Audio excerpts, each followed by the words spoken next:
Okay. We are now live with yet another episode of the Phoenix Wright Ace Attorney Trilogy.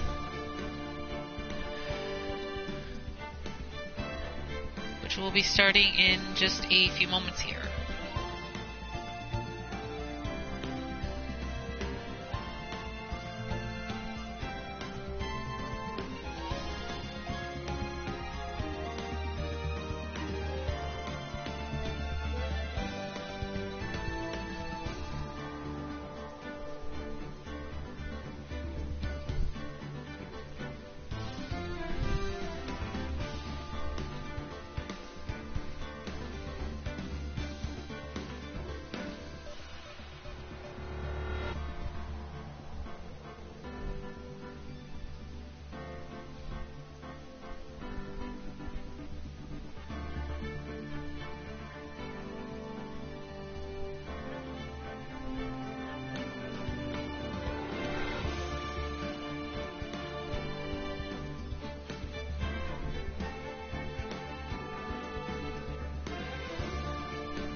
Okay, now that everything is all set and ready to go, let's go ahead and get this video underway. Hello everybody, good afternoon. This is Xenoknight XE6 here, and welcome back to my Let's Play of the Phoenix Wright Ace Attorney Trilogy. This is part number 37 of this Let's Play series, playing through all 3 of the games. And so in the last episode, we've completed episode 2 of Trials and Tribulations, which we managed to find out who was the true culprit behind the case. And in this episode, we are going to be starting episode 3 of Trials and Tribulations, entitled Recipe for Turnabout. Let me go back real quick and make sure. Yes, Recipe for Turnabout. So we are going to be starting the 3rd episode of the Trials and Tribulations game, and we are going to be doing the investigation part. So let's go ahead and get this episode underway. Alright, so we are at the Wright & Co. Law Offices, January 6th, 10:03 a.m., Wright & Co. Law Offices. And speaking of which, today is January 6th today.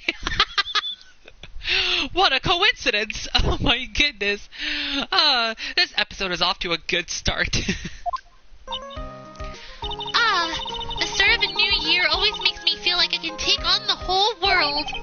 I bet it does, Maya. So, I say that our resolution should be... C'est free! Take on the world!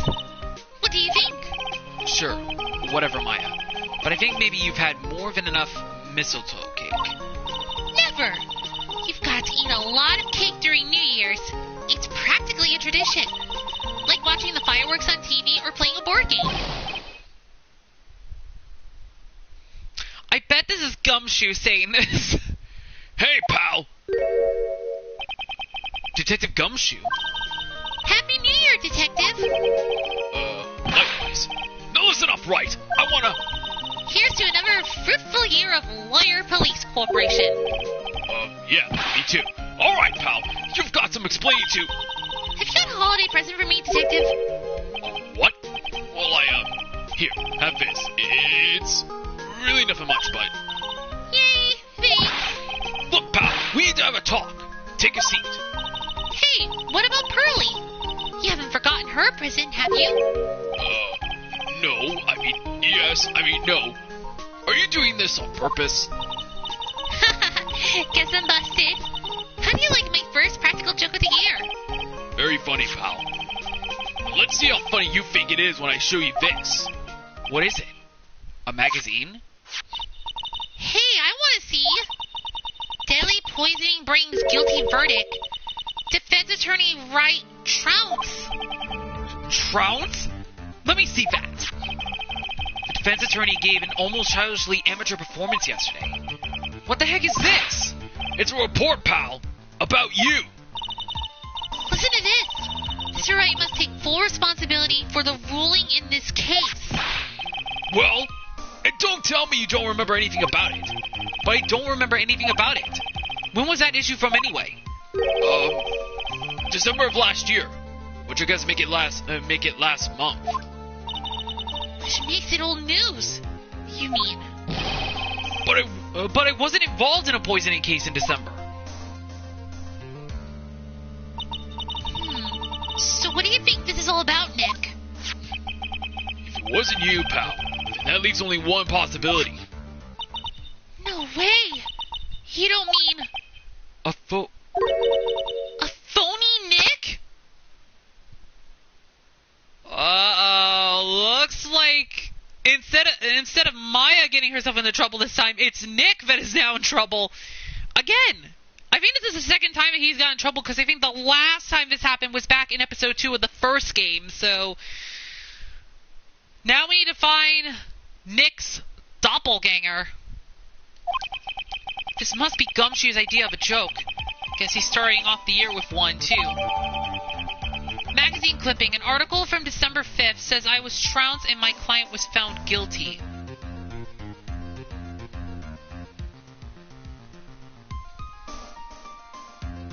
Are we talking about the last case that happened, or... So, what are you going to do about it, pal? What do you mean, what am I going to do about it?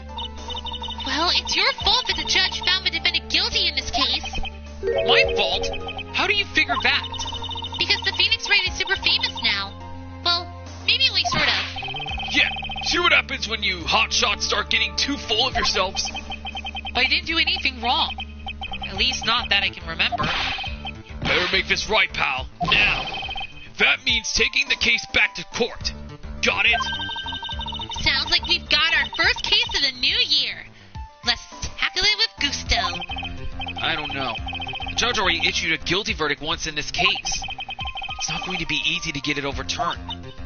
I guess that New Year's resolution is going to have to wait until next year. So you're taking the case, right? Good. I'm going to head over to the courthouse then. After that, I'll go back to the precinct. Drop by if you need something, okay, pal? I guess people are starting to know the name Phoenix Wright.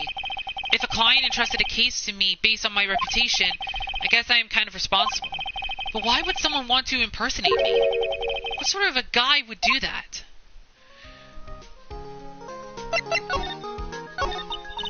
So what's our first move? I guess we can go down to the detention center and talk. Wait a sec, Nick. This person's behind bars because of you. Whoever it is isn't going to be jumping at the chance to meet you, right? Hey, let's get one thing straight. It wasn't me. It was a fake me that did this. I wonder if he looks exactly like you. Your phony is in E-Hop, I hope not. And what kind of name for an evil double is in... Anyway, I'm sorry if I'm pronouncing that wrong. Oh, Nick, I've got it! If you're going to ask whether I've got a twin brother, the answer is no. Spoil Sprout! Sorry, Maya. Did you notice Gumshoe was acting weirder than usual? Or was it just me? What do you mean? I mean, he was really worked up. Like a guy who's just found out he's going to be a dad or something. Yeah, I guess he was acting kind of strange. Maybe he realized... He's got strong feelings for you, Nick. What?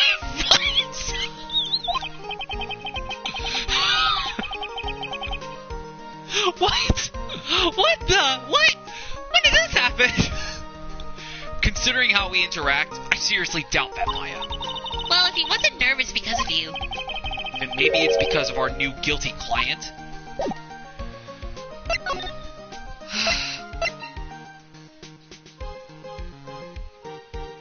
Well, let's go to the Criminal Affairs Department first, see if we can find anything there. January 6th Police Station, Criminal Affairs Department. It's been ages since we came down to the precinct, huh, Nick? Looks like Gumshoe isn't around. He's got it so easy, leaving everyone else to do the work. No, he's out there somewhere. My bet is on the courthouse. He's probably trying to arrange the retrial of this case. Guess that means we should go to the detention center and chat with our killer, huh? After being convicted without a fair trial, I'm not sure killer is the right label. Guess we gotta go there then. January 6th Detention Center Visitors Room. This is so nerve-wracking. We need to meet our new client. I wonder just what kind of person you've tricked and got found guilty. Keep it down, Maya. That kind of talk could ruin... Let's see who it is. Ah! Wait a second! Why do I get the feeling I've recognized her from somewhere? Wait, wasn't she from the first episode of, the second game? Was it Miss Bird? How could you, Mr. Wright? How could you do this to me? They put me in solitary. Haven't been able to stop crying. Aren't you... Yes, I am. I am totally and utterly let down. Are you? Don't pretend you don't know me. It's Maggie. Oh, yeah, that's right. It's Maggie. I forgot about her for a second. I gotta give her a new voice, though. Oh, because I think I'm not sure if the one voice they gave her last time was pretty good. Probably give her a new voice, maybe. Don't pretend you don't know me. It's me, Maggie. Remember? Maggie Bird. Maggie Bird. Ah! Maggie Bird. Maggie Bird or Maggie Byron. She's the policewoman I defended that one time. She was accused of murdering her lover. He was a cop, too. What are you doing in here? Didn't I give you a quick... Oh, sure. Very funny.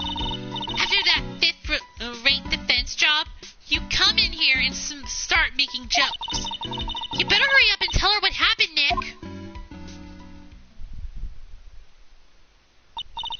Oh, I see. So that's where we stand right now. I'm sorry you've been caught up in another murder. My whole life has been nothing but a whirlwind of bad luck and failures. I vaguely remember her saying the exact same thing last time. But I don't mind. What's one more disaster in my life? At least now the real Mr. Wright is here with me. I won't let the world keep me down, sir. So the person now being framed for this murder is Maggie. Do we know who's killed yet, or...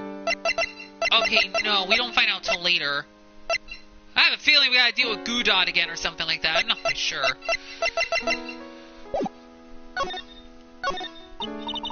So, how come you're dressed like that, Maggie? Last year you looked so sharp in that police uniform. I was fired after that incident last year. Oh, I'm sorry. It's okay. I don't mind one bit. I enjoy being on the force, but I think it was time for me to move on. So, what do you do now? In the second act of The Life of Maggie Byron, I'm playing the role of a waitress. A waitress? Yes, in a French restaurant. It's a small place, but it's quite fashionable. A charming smile and a shapely figure came through for me.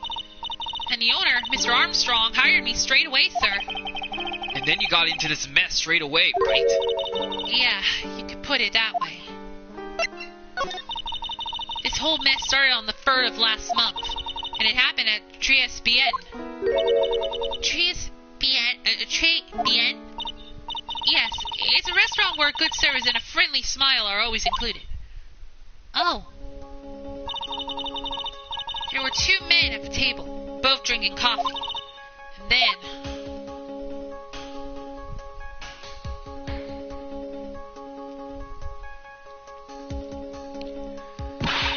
One of the men slipped some poison into the victim's cup. The victim took just one sip and was gasping for air. I was so shocked I passed out. Hey, hold on there, Maggie. What? You keep calling the guy the victim. Didn't you know the guy who was killed? Not at all. I've never even seen the guy before. Oh. So she wouldn't have had a motive to kill him, then I guess. And the other man, the killer, you saw him, right? Of course. Good waitress must be attended to the clientele. So you saw the killer, but you were found guilty of the crime anyway. How come? You tell me, Mr. Wright. Guess the answer to my question is my phony. Anyway, she saw the killer. Better see if I can get a description of the guy. So, if you saw the murderer, why were you still convicted? Because no one else saw. So what? The other man. The one who put the poison in the victim's coffee. Everyone testified that way. Mr. Armstrong, the customer, everyone. The victim was sitting alone at his table the whole time. But how's that possible? I don't know. Nobody, not one person would believe me, sir. Even Phoenix Wright, my one last hope for a fair trial, failed me. What a pathetic defense! A granny could have done a better job. Look, that wasn't me, okay? And then, I found something a bit incriminating in my apron pocket. What? A small bottle of poison. What? Poison? It was in your pocket? Well, I passed out when the victim collapsed. The killer must have slipped the poison into my pocket when I was unconscious. And no one else saw this other guy? No, sir. That's what everyone said. I don't see how they could have missed him. I was the one who took the coffee to the two men. Oh, and what was your impression of them? Well, when I first saw them, I kind of thought they might be in the music industry. In music? How come? Well, one of them had some sort of earpiece and an emo musician's look about him. And there was a sample CD on the table, sir. An earpiece and a sample CD? Huh? Did you get a look at the CD at all? It had a band's name written on it. I think it was MC something. They must have been preparing for their debut, I guess. So it was a band CD? Maybe a promo disc? Maybe it was MC Screwdriver. Get serious, Maya. Would you buy the CD of a group named that? What was the name of that group again? MC Hacksaw? No, MC... And what about the killer? What did he look like? Well, I don't really remember. Only that he was a young man, well built like the victim, really.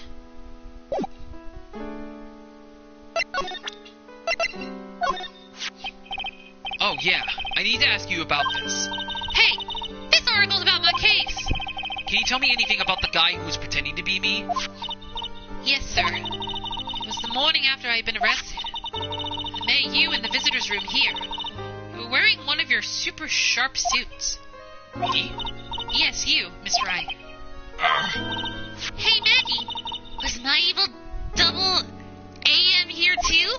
No, I don't remember a phony you, Maya. Oh. It would have been so cool. Then you got really worked up and passionate. I'm gonna get you cleared this crime, you said. Okay, I get the picture. But you've met me in person before. So how come you didn't realize that guy wasn't the real me? I guess, looking back now, it's a little strange. Only a little? Well, okay, so you were a bit taller than normal. You looked a bit shady. Your voice was a bit weird. Oh, and you had this kind of funny accent. So the guy was nothing like me then? But he had your spiky hair and blue suit. Is that all it takes for someone to imitate me? How about everyone else in the courtroom? Like the judge and the observers? Didn't they realize he was an imposter? Everyone had these big question marks on their faces. But it seemed that no one wanted to say anything, sir. This case just keeps getting weirder and weirder. Mr. Wright, Do you think it's possible to get a retrial? Probably. The court ruled in the absence of a genuine defense attorney. So we should be able to get a retrial. Mr. Wright, do you think we'll win the next time? Sir? My life has been a full-course meal of bad luck, complete with defeat for dessert. Since I was 6 months old, when I fell from the 9th floor of my apartment building, I've been hit by all sorts of vehicles, gotten sick from all sorts of food, failed at almost every test I've taken, experienced almost every kind of disaster. Oh my goodness. Oh my goodness, poor Maggie. I've even landed a phony lawyer when I had the misfortune of being accused of murder. But I will survive, because Maggie Byron always lives to fight another day. And one day, I'll find it. Just you wait and see, sir. I'll find that one single moment of good luck. Zen O'Hip is really gonna pay for this. What are you staring at me like that for? But Maya's right. Whoever it is that thought it was a good idea to use my name and get an innocent girl convicted of murder had better watch out. We'll find him. Don't you worry. We'll get Zen O'Hip for you. Thank you. Oh, I'll tell you where Chez Bien is then. Chez? Ah, right. The restaurant where the murder took place. Yes, sir. When you go, please tell Mr. Armstrong I said hi. Sure. All right, Nick. Let's go check out this restaurant and its food.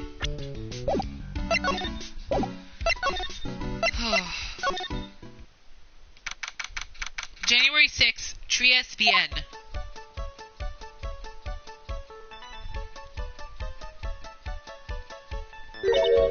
Wow.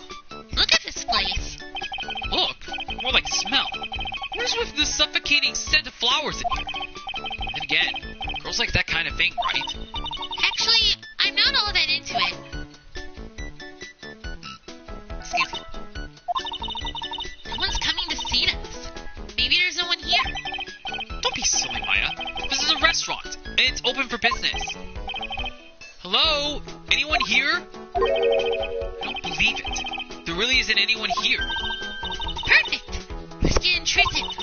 If there's no one here, we can take anything we want. Yeah, I suppose we can. Well, we gotta first examine everything that we can see here. It's a rack full of fashion magazines, and they're all in French. Why don't you try wearing something a bit more chic sometime, huh, Maya? Yeah, I guess I could. I'm always in my accolade clothes, aren't I? It'd be funny to wear normal clothes every now and then. There's something stuffed in behind the rack. Looks like a sports paper to me. Hey, and look at this. Someone scribbled a little doodle on one of the pages. MC Bomber. And 1, 2, 3, 4, 5 zeros. $100,000. Maybe. I wonder what MC Bomber is supposed to be. This paper, it's from December 3rd. This paper's from the day of the poisoning. What? Sports paper, dates from December 3rd, the day of the incident, found at Chez Bien. Paper from the day of the murder. This has got to be a clue. I should see if I can find out some more about this paper.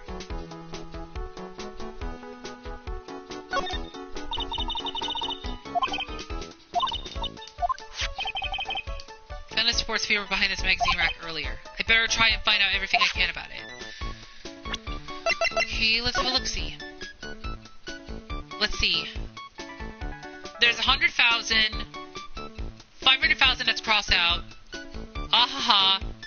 Hey, that looks like the Mask-to-Masky from the last episode. MC Bomber and a picture and a drawing of a bomb. I'm not quite sure exactly what this will entail. It's the restaurant's front entrance. There's a sign hanging on the door written in French. It probably says open or close. It must be one or the other. But I don't know which, since I don't know Jacques about French. Look at all the little trinkets tucked away in here. I bet Mr. Armstrong collected all of these personally. Let's see. A bouquet of flowers, some potpourri, and look, fine bone china cups. I never knew you were so cultured. Come on, Maya. This is common knowledge. Any Joe Skimo knows this much. Okay. Look! It's one of those magical boxes that spits out money! You know, you're the only person who would ever describe a cash register in that way.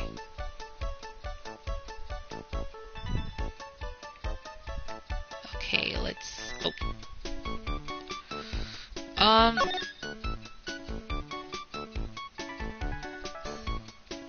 Let's see. Wow, it's a beautiful winter wonderland out there. Really? Cool. I love snow. Let me see. Huh? It's not white. It's not even snowing. Got you. I was only kidding, Maya. Nick! There are lies that are okay to tell, and lies that definitely aren't. All I did was tell an itty-bitty white lie about non-existent white snow. Did Maya just slap to Phoenix, go like...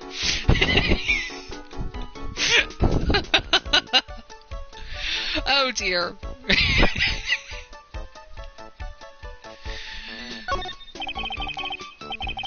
This table's set nicely. It just needs a customer.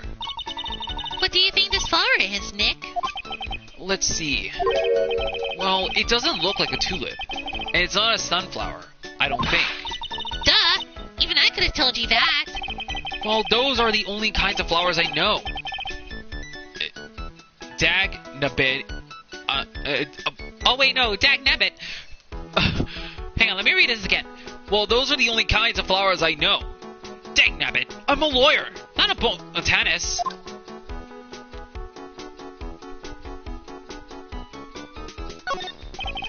This must be the table where the murder occurred. I guess so. With all this police tape all around it. And that stain must be from the poison coffee. Don't go licking the tablecloth, okay, Maya? Why would I lick it? Not a cat, you know. And why can I picture you doing just that? My goodness. Okay. Is your...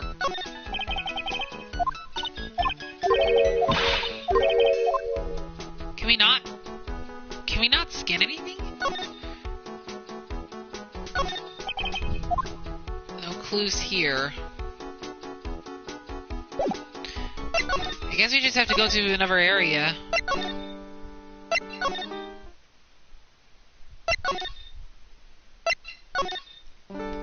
Actually, let me see if Maggie knows something about this. Oh. Oh! Sports paper. Let's see. Did Gusten Brawlin manage to defend his heavyweight title? Sorry, Maggie. That paper is actually a month old. It's from the day of the murder. And Gusten got knocked out yesterday, I'm afraid. Oh, no. I found this paper in the magazine rack at Triez Bien. Really? That's strange. Transbien doesn't get newspapers. Mr. Armstrong says he's not really fond of him. Then maybe one of the customers left it behind. Anyway, what I want to take a look at is this scribbled. Aha! That's it, sir! MC Balmer. That was the name that was written on the CD. Just as I thought. I guess it wasn't MC Screwdriver after all, huh? So that $100,000 must be a down payment for a record deal, right? If someone gave me $100,000, I'd sing for sure. The Master of Corrine, or the Spirit Song, or even Maya's theme. Okay, Maya. So, if the sample CD was on the victim's table, that means this newspaper may have belonged to the victim. You're right. So the victim left this behind on the day of the murder, huh? I think we better step up the investigation. Don't you, Nick? But to what exactly? Do we have to go back? Okay, we do go back. January 6th, Triez Bien. Ooh la la, bonjour. Welcome to La Tres Bien. Not sure who's talking, so. Oh, hello? What happened to Maya? She's frozen stiff. Oh, what the?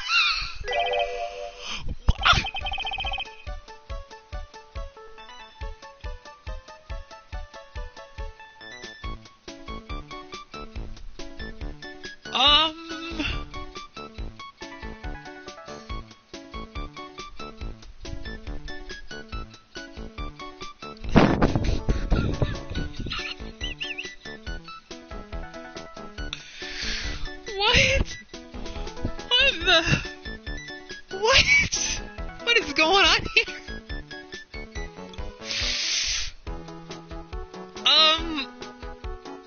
Is this the Armstrong person that Maggie was talking about? And, what in the world is going on?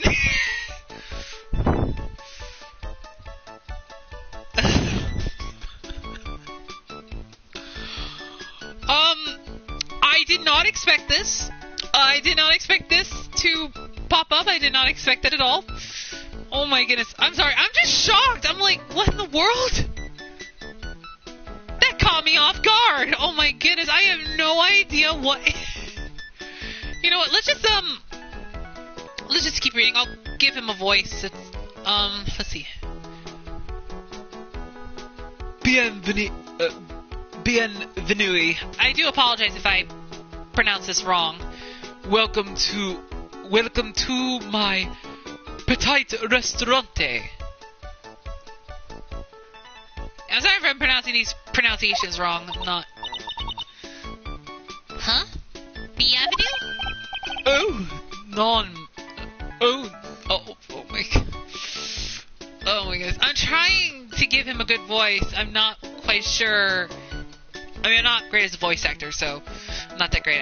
I try though, I try. Oh, not my petit tulip. Tulip? Is that how you say it? Tulip? My petite tulip. I'm not sure if I pronounced that right. I do apologize. Again, if I pronounce any of these words wrong in their pronunciations, I do apologize. Huh? Me?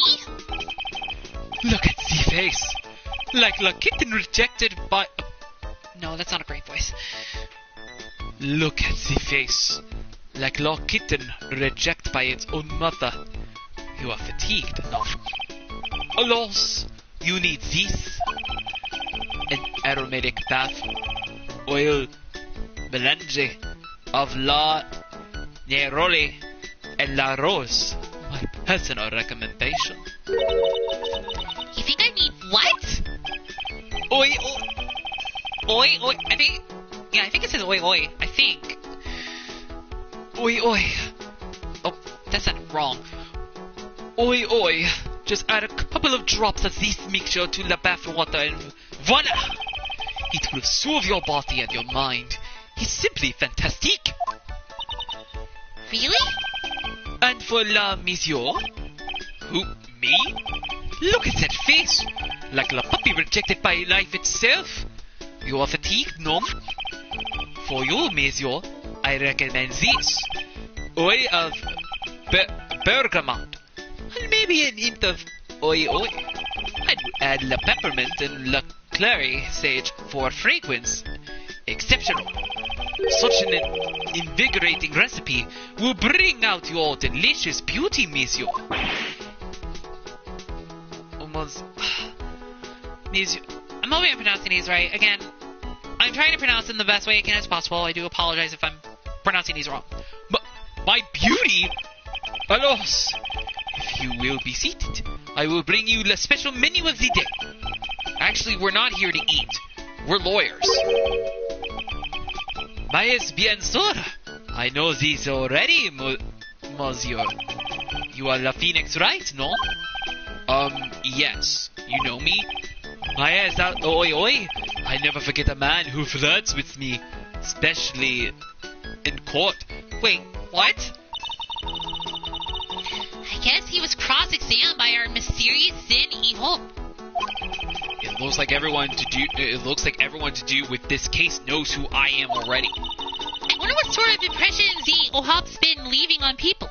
Don't you? Allow me to introduce... Oh, it is Armstrong. Okay.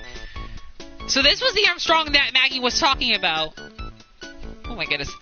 Allow me to introduce myself to you again. I am Jean Armstrong. Enchanté. So what does tres bien mean? I know tres. That means 3, right? No. Tres bien is Francés. In English, you would say very good. Oh, very good. Oui, exactly. La atmosphere is très bien, and la cuisine is très bien. If the food's so good, why aren't there any customers in here? My cuisine is not for all. Some people say do not appreciate la haute cuisine. I thought everyone liked hot cuisine. Since I've lost Maggie, I do not have enough hands. So you're running this place on your own now? Oi, for the moment. No one's answered my advertisement. Oh, poor boy. Please don't eyeball me while you say that. I am the chef. I am the manager. I am also a trained aromatherapist. A roaming what? A practitioner of the aromatherapy. Lay out a soothing le soul with these delicate floral aromas. Delicate? The smell coming from that bottle earlier was anything but. So, could you tell me what you know about the incident? Bien. It makes me sad to remember it. Yet I remember it so well. More than a month has passed since it happened. Yeah, I guess it's been about a month since Maggie's sentencing. So, it was the 3rd of last month, just after 1 in the afternoon. A man who was in Erie for a coffee suddenly became ill. Because of the poison in his coffee? That is la truth as I know it. It was Maggie who took its drink to him. I was in the kitchen. I entered the sound of someone collapsing. I heard the sound of someone collapsing. When I came out to see what it was already slumped in his chair. He was dead? Mon Dieu! Oi, he was dead. Maggie had passed out also. And this man who died, was he alone? Oi, monsieur. All alone? I know that Maggie said there was someone else, but... I see. The police asked me many times, are you sure there was no one else at the table? They asked. But I am not the only one. The old man said the same thing. Old man? What old man? So who is this old man that you mentioned? The time of the murder. There was another customer in Erie. What? Someone else saw it? As usual, he came alone that day. At the time of the murder, it was Erie. He saw it too. But he said the same thing. That there was no one else at the victim's table. But Maggie swears there were 2 people. Mademoiselle. The lawyer, he could not prove this none. About the lawyer. That was me, I suppose. Mais bien sûr. Wow. He's the first person who said it wasn't me. Don't kid yourself, Nick. Now who's the one making stuff up? I guess we just, maybe ask about the clipping. I am not a lawyer myself. I do not wish to speak out of turn. But your defense in court this day was a little, how you say, lacking perhaps. Even a Frenchman who cannot speak any English could have done a better job. You were very cool though.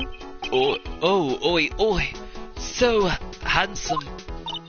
Wow, I wonder just how bad the defense could have been. Every time you opened your mouth, the old courthouse stirred. Oh man, that is something I don't want to imagine. We found this sports paper in the magazine rack here. One of my customers must have left it behind. Do you have any idea which customer it was? The only idea is I have Mademoiselle. I save for my kitchen. So is that all we're getting from this? Oh, actually, we still have to... Let's see. Jean Armstrong, age 49, Trias owner and chef, a witness in the case who is also into aromatherapy. Maggie was a policewoman once. Yes, pass. Yes, but she had to quit for reasons beyond her control. Oi. She was a suspect in the murder investigation on... Oh, you know about that? This is why I gave to her la perfume for la happiness. Happiness perfume? Oi, blended from bergamot, like I've given to you before. But she's been arrested again, and found guilty this time. Yes, true.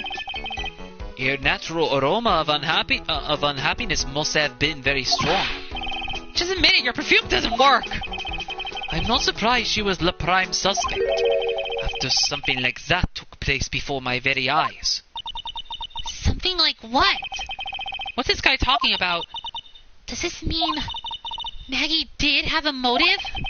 We've got to ask this guy for more info. Stat! When Maggie took the coffee over to the victim, did anything happen? Oi. I suppose you could say so. So what happened? None. It was nothing. Look, Maggie says she didn't even know the guy, but she's still been indicted for murder. The prosecution must have come up with some kind of motive. Oi, it is true. If there was anything at all between Maggie and the victim, it could be relevant. So please, tell us anything you know. Oh, you have got to be kidding. Free? Okay, this dude is hiding something. I don't know what he's hiding, but we might have to get more evidence before we can actually find out exactly what it is. Psyche locks. No way. What are we going to do, Nick? We'll just have to remove them. What the? What's wrong? The macadamia. It's gone. Wait, what? Huh? I had it in my pocket, but it's vanished into thin air. What? I could see the psyche locks. Maybe that means the Magatama's nearby. Mr. Armstrong, could I just confirm something with you again? The table where the victim was sitting. Was anyone else sitting there? That is a question you will have to ask yourself. Huh? M? The old man spends all of his time dans le parc. Park? Oh, a park. What park's that? Behind the restaurant. It is called Vitamin Square. Thank you. Je vous en prie, je vous en prie, my dear. Let's go check this Vitamin Square right now, Nick. How can you seriously lose a psyche lock, Nick? Oh, it's gotta be... Oh. This restaurant has partitions that separate the tables. When you're seated at a table, you can only see the tables to your right or left.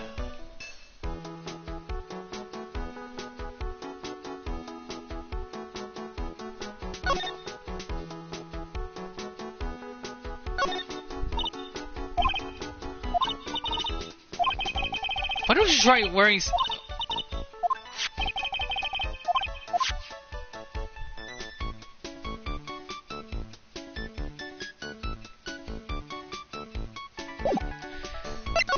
I guess we have to come back later.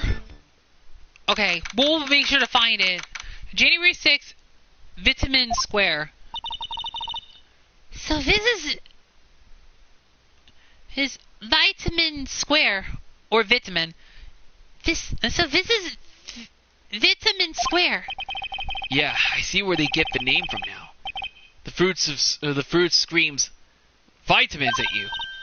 Hey, Nick! That's the guy, right? Isn't that the old guy Armstrong was talking about? That grouchy-looking grandpa? He's throwing seeds out for the pigeons. Maya, he's not throwing seeds for them. He's throwing seeds at them.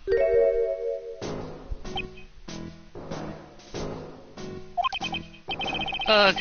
My grumpiness fret level has just been raised to red. Let's first examine the place first. This place is so fruity. That's not a bad thing. Besides, I love apples. They're among my favorites. And that apple slide is perfect for you. And what is so perfect about it? Oh, come on. Don't be a stick in the mud. Slide down it a few times. Go on. Woo! No way! I get covered in sand if I slid down that slide. Anyone can see that. Yeah, you're right. I wanted to give it a try, too.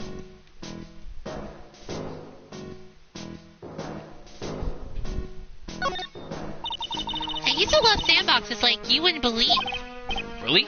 You? Sure. Finding iron fillings in the sand with a magnet was my favorite thing to do. Iron fillings? Wow. That's too exciting for words. It was my ambition to collect every single shred of iron in the sandbox. I was such a kid back then. So, did you manage to get all the iron? No, I never did. I think I came close, though. Come to think of it, I still have all the iron fillings I found way back when. You want them? No.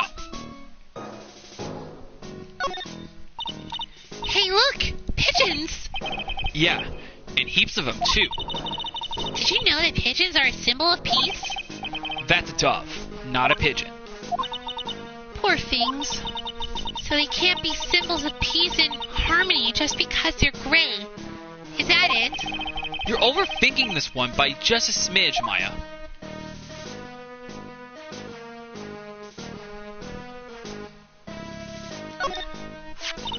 Oh, there's a magazine here. It's a magazine full of job listings. You disgusting rogue! Picking up something someone else threw away. Threw away? Did you throw this away? Are you looking for a job? That's none of your business. Sorry, I guess I'll just take the magazine with me then. I don't want anyone else having it. Give it back. Too bad. Now that you want it so bad, I don't want to give it up. Job listings picked from a bench in Vitamin Square, thrown away by the old man. Hey, that's mine. Looking at this orange reminds me Of what? that you're supposed to eat a lot of them to ward off colds in the winter. You can't have fun during the holidays if you're sick in bed, you know. You don't have to tell me twice. Okay, I guess we just have to talk to him. Excuse me. Would you mind if I had a word with you? Yes. I just wanted to ask you a couple of questions. What's the matter with you?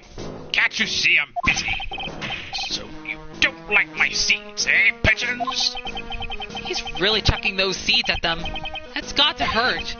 Go on, eat this.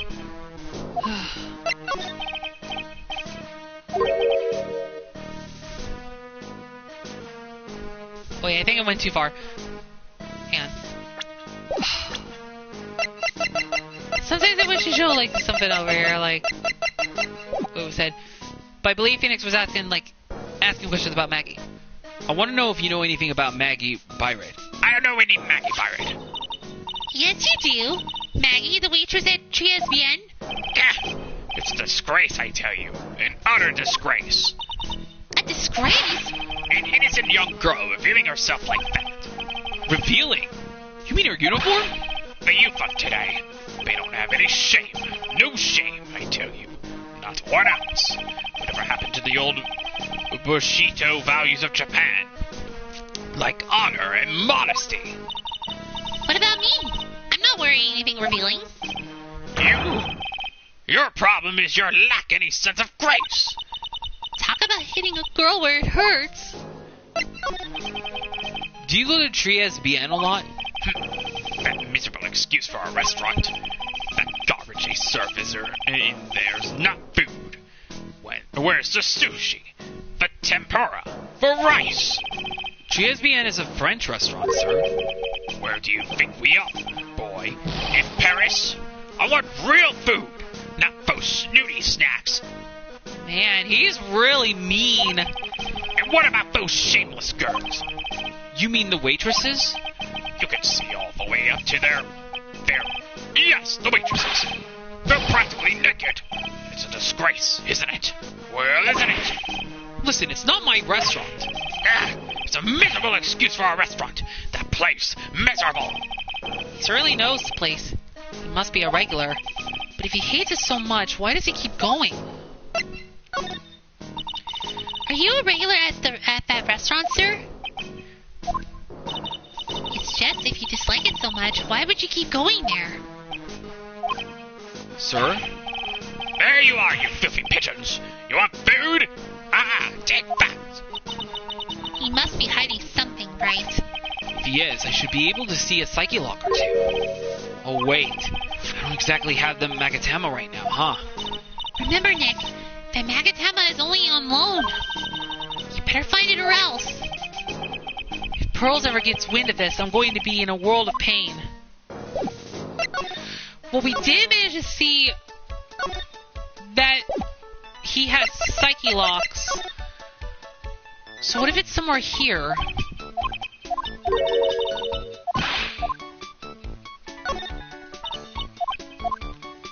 Oh, if we had a metal detector or something. Hold up, maybe if we can find out. No, we can't even talk to Gumshoe. Not yet, anyway. Okay, I guess we're gonna have to look around.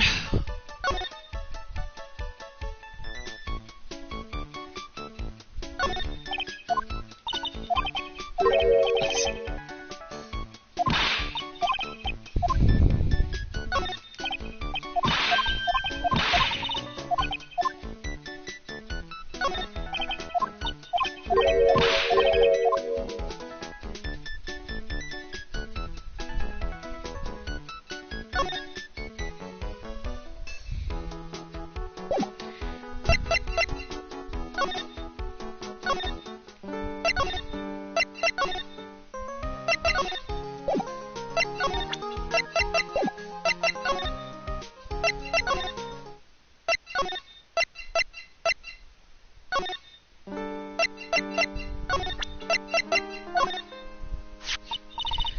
Maggie? Oh, are you looking for some part-time work, Maya? Why don't you take a job at the restaurant? Then Mr. Armstrong would hire you. Really? Me? It's pretty cool being a waitress, you know. In the kitchen, you'll get to see all the chef's greatest secrets. What secrets? You can't make it obvious, but just spy on him for a bit. You'll see it's interesting. Wow, I can't wait to get my apron on now.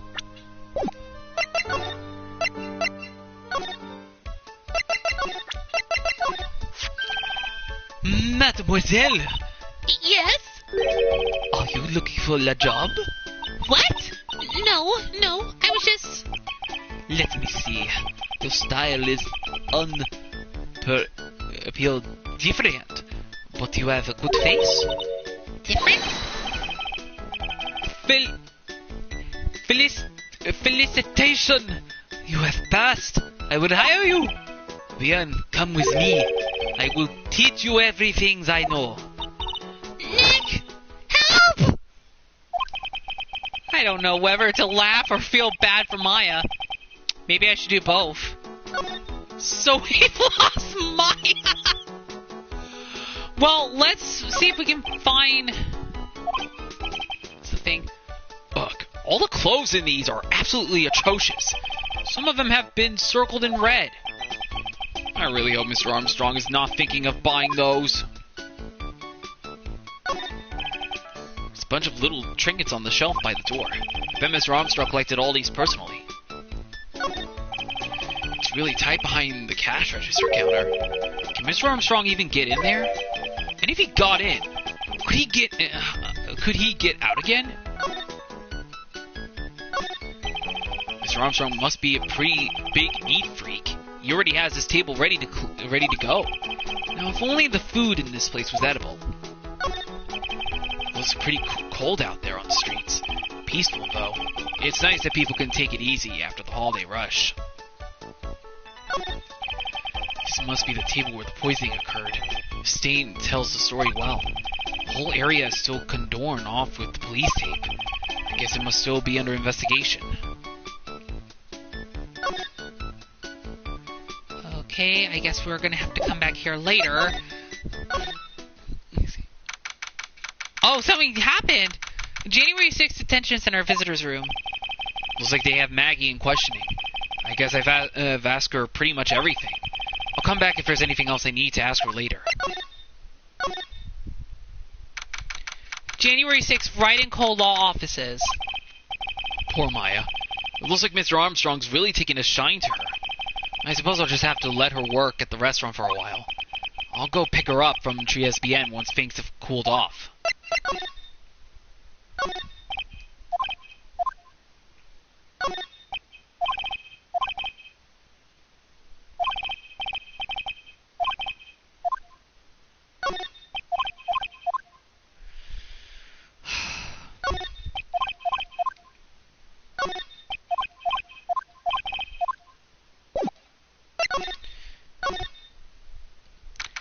January 6th Police Station.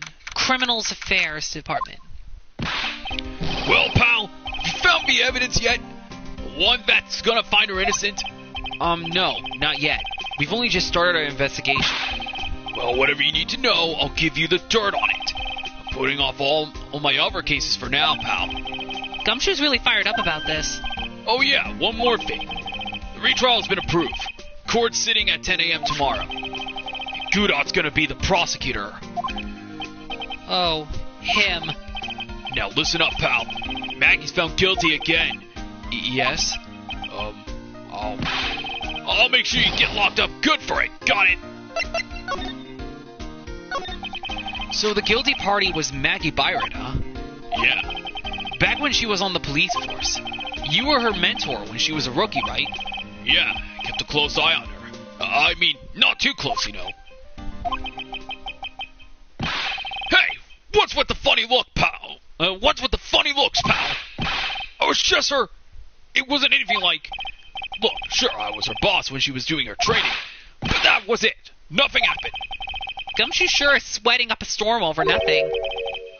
So that's it. Our big old Gumshoe has a little crush on Maggie. I don't like her or anything. I was... Note to self. Gossip with Maya about this later. Yes! Gossip to Maya about this. Look, pal, don't tell anyone, okay? You've gotta keep it a secret, got it? Sure. And would you mind not guessing what I'm thinking all the time? Hey, tell your face, pal, not me. You have to be blind not to see what's on your mind. So, I was wondering, could you fill me in on the victim?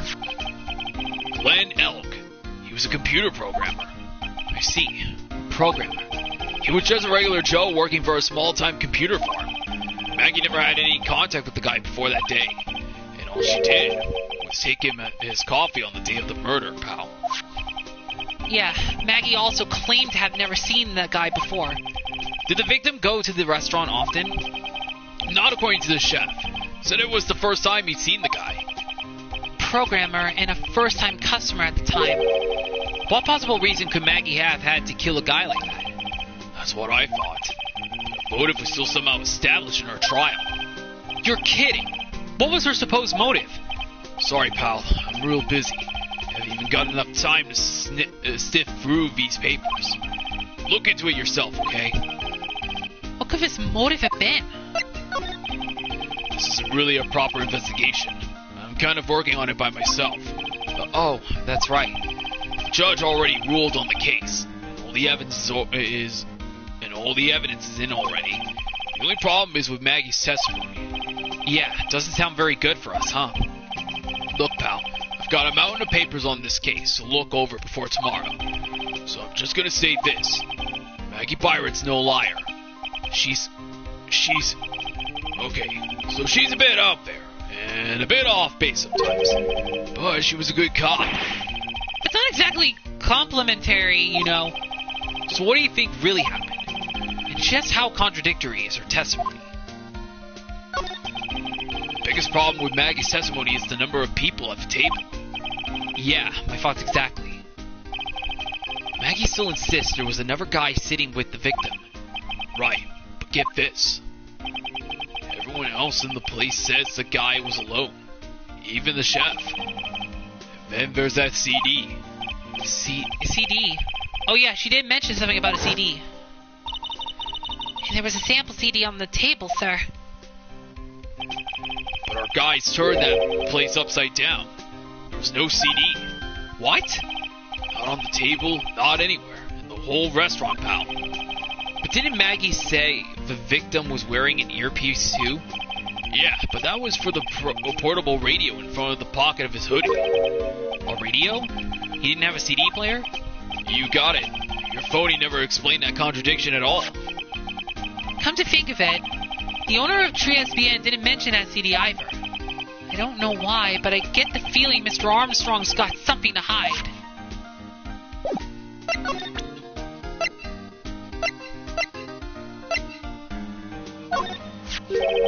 What's that? Sports paper? Yeah, I found it in the magazine rack at TriSBN. It's dated the same day as the murder. You may be onto something here. And take a look at this. See this writing here? MC Bomber. Hey! What is it? I've heard that name somewhere before. Yeah, MC Bomber. Wow, he actually seems to be thinking for once. It's no good. Can't remember. And he goes back to being the gumshoe we all know and love. Hey, pal. I'm gonna borrow this paper for a bit, okay? I want to get a handwriting analysis done on this scribble. Handwriting, huh? It'd be good to know more about that in any case. Thanks, pal. I bet this will turn out to be an interesting clue. Sports paper given to Detective Gumshoe.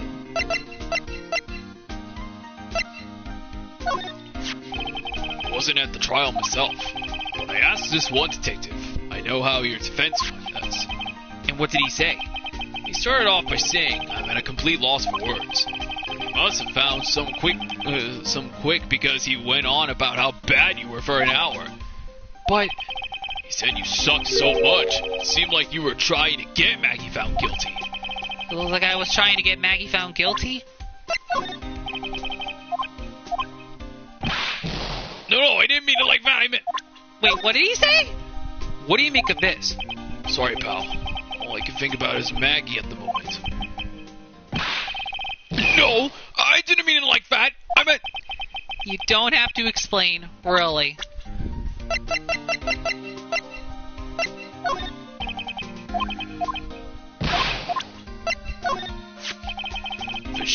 The chef of TriSBN, huh? You know what that chef said to me? Oh la la, your body is full of la toxins. And then he gave me this bottle. What's in it? I don't know. The label says juniper.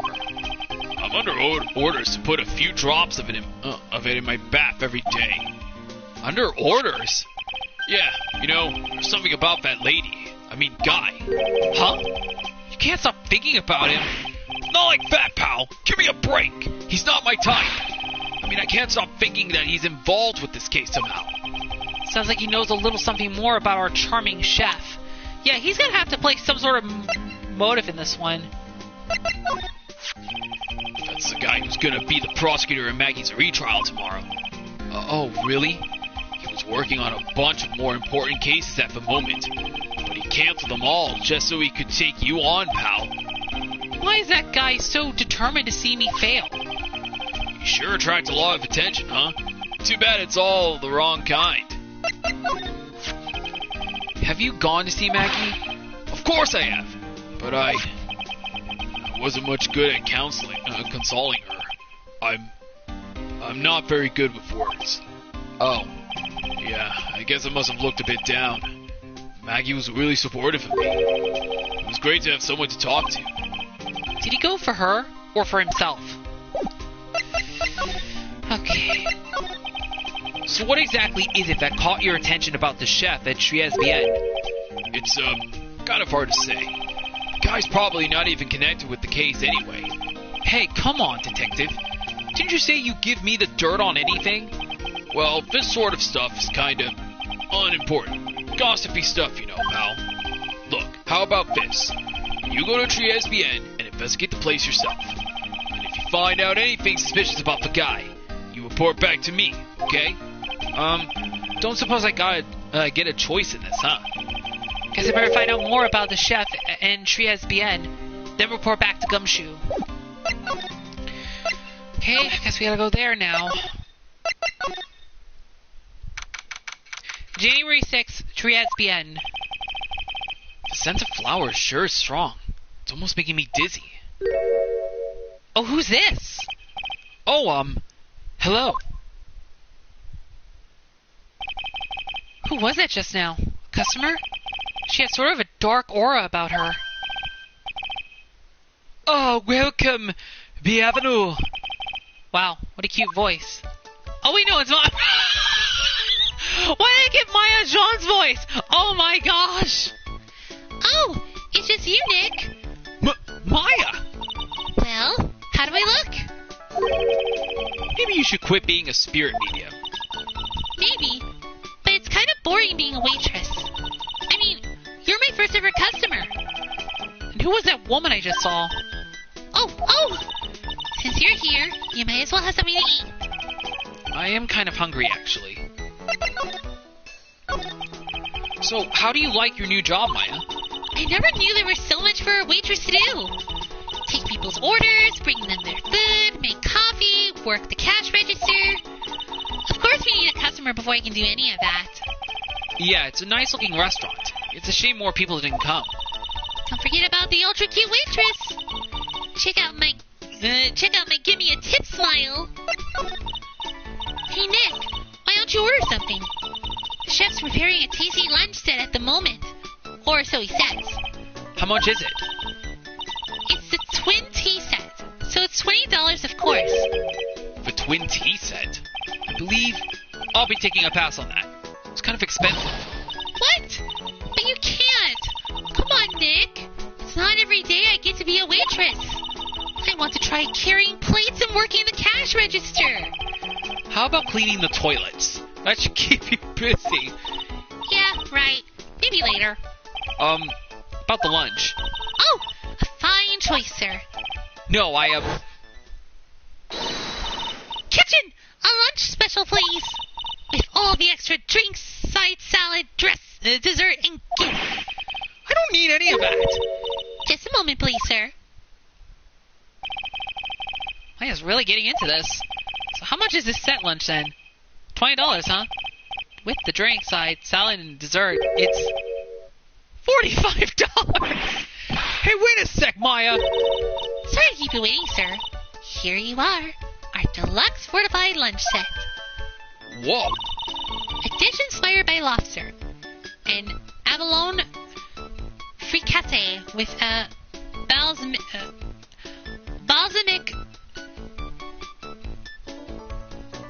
oh my goodness.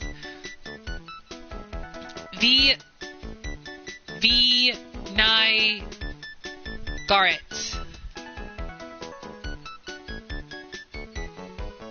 I think that's how you pronounce it. I believe. Bon appetit! Thanks? Come on, Nick. Hurry up and try it already. Lobster, huh? Alright, down the hatch it goes. Well? Are you hungry, Maya? I'm starving. Here, it's yours. Really? Remember, Maya, my wallet doesn't print money, so you better polish off that plate. I just remembered. I've got to clean the toilets. Hey! You can't be in that much of a hurry to clean the toilets. Are we seriously adding it as evidence? Oh my goodness.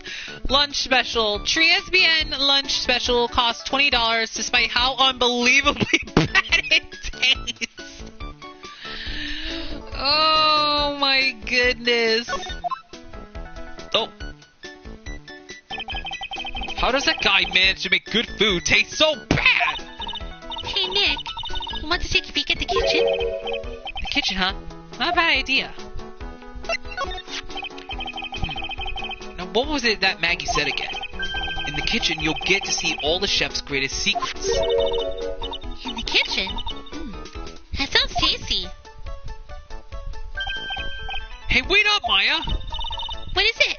I'm pretty busy right now. Weren't you going to show me around? There goes my plan to find some cool clue and show it off in your face. I better conduct the search in the kitchen myself. Oh, I guess we have to go to the kitchen. Who knows, we might find some evidence here that might help. January 6th, Trias Bien Kitchen. And here it is, the famous Trias Bien Kitchen. It's my first time in here too, actually. There's a weird atmosphere in here, that's for sure. Mr. Armstrong will be back soon, so we better search quickly. Chop chop!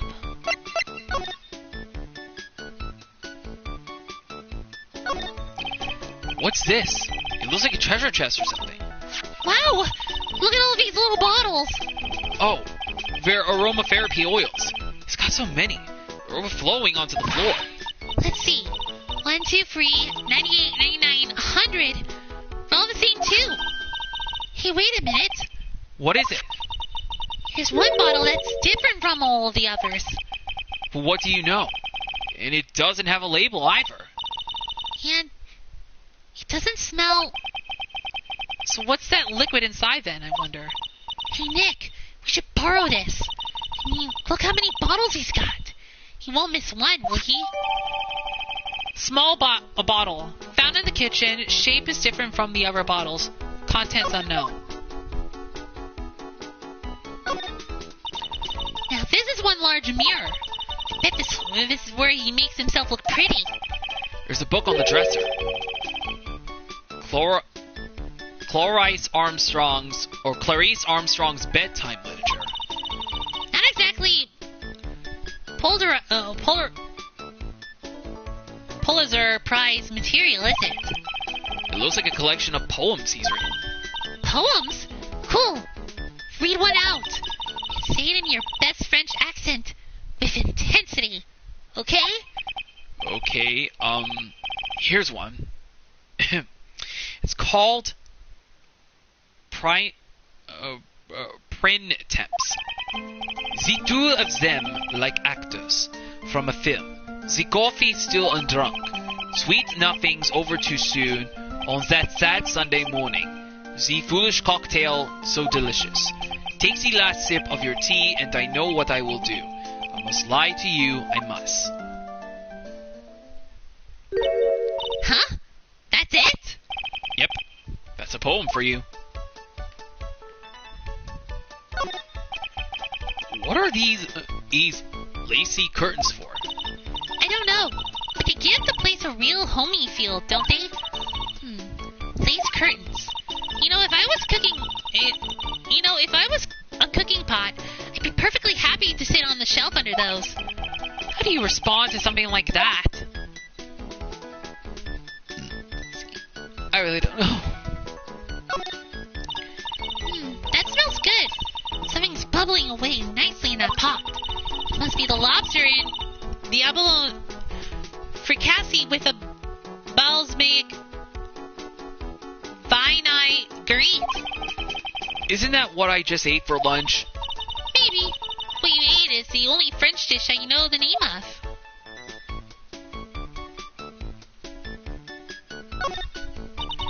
Now I know I'm in a French restaurant. I've never heard of most of these seasonings. Hey, Nick, this container has oyster sauce. What's that? Isn't it used in Chinese food? Look! Right there on the counter! My Megatama! What's it doing there? What indeed? Magatama, a loan from Maya, recovered in the kitchen of Trias Bien. Now I know I'm in a French restaurant. I never heard of most of these seasonings. Hey, Nick, this container has oyster sauce. What's that? Isn't it used in Chinese food? And look at these knives. They look really sharp. I like to see how one of those slices through a cheesecake. A cheesecake? You don't exactly need a sharp knife for one of those, Nick. Is there anything else we can examine before we...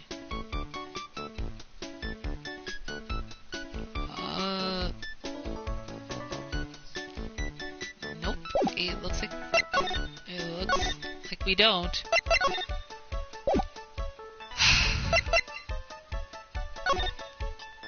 Let's examine some of the other places. We might have to investigate a little bit.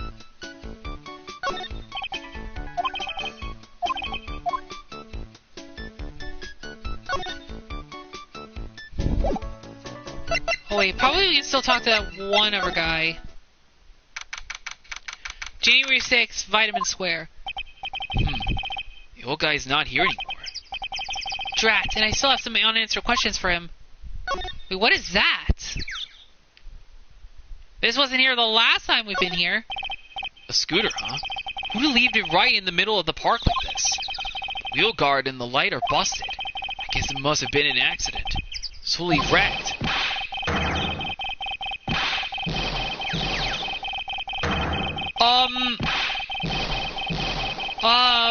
What the... What? What the...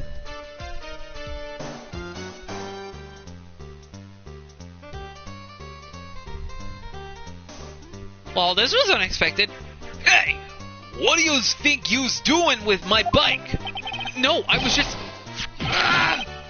You's been messing with my new ride? Is that what you's been doing? New ride? Isn't that... You's gonna pay for this. It wasn't me. I was just passing by. Then who's the one that covered my saddle in crap, huh? You's gonna pay. You catch my drift? No, wait a sec. I'm not a pigeon, so I couldn't have done it. A wise guy, huh? Hey, I oughta beat you so hard, it'll feel like yous was smooching the express train. Wait a minute, that hair. I just realized. Is he maybe Phoenix's doppelganger? Uh-oh. Yous better watch your back. This ain't over. I'm gonna round up a group of lawyers and then yous gonna pay. Actually, I'm a lawyer myself. What do you say? I'm Phoenix Wright, attorney at law. Phoenix Wright? You're saying you Phoenix Wright? Yeah, I am. So you a wise guy too, huh? 'Cause I'm Phoenix Wright, the one and only. What? I knew it was the doppelganger. Out of my way. I got the cruise. He's gone. Surely that guy wasn't my phony, was he?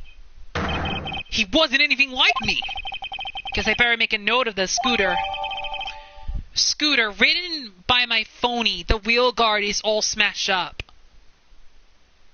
So that was the doppelganger. Jeez, I didn't expect we were going to meet the doppelganger so soon. I thought we had to wait until maybe we get further into the episode before we meet this person.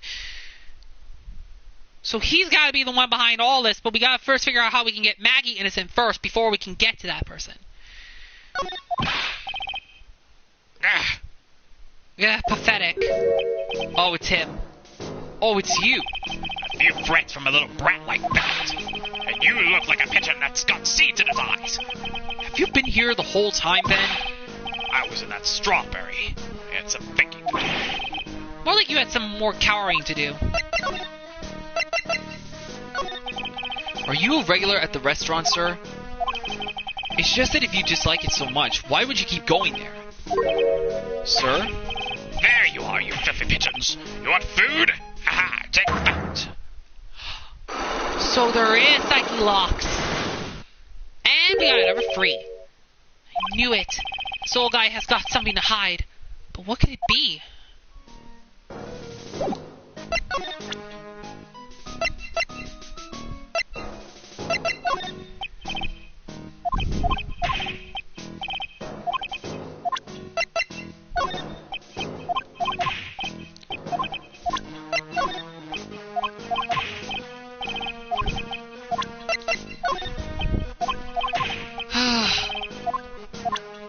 He's not going to say anything right now.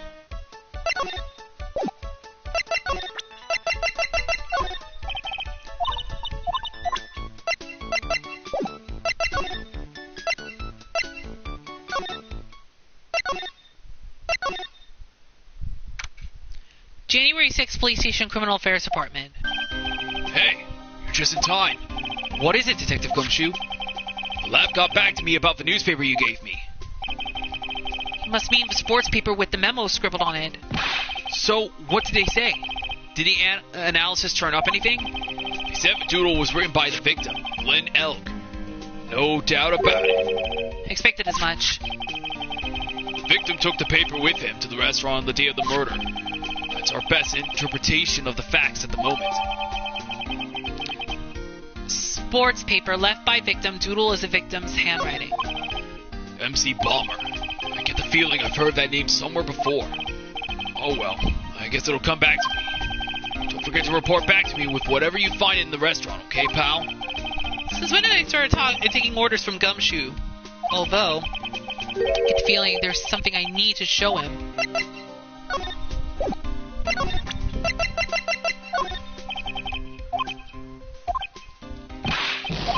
Okay, I guess we can't show him that. You got one of those aroma bottles too, huh? Only this one doesn't smell. Huh? I don't get you. This was mixed in with all the other aromatherapy bottles, but it's not the same. It doesn't even look the same. Would you agree? A cologne bottle that doesn't smell, huh? Smells like a skunk to me, pal. Mind letting me borrow that bottle for a while? I want to send it to the lab for analysis. The victim was poisoned, so the contents of this bottle are pretty important. Small bottle given to Detective Gumshoe. I had a hunch there was something funny about that chef. You suspect Jean Armstrong? I've got that guy's number. I know what his secret is.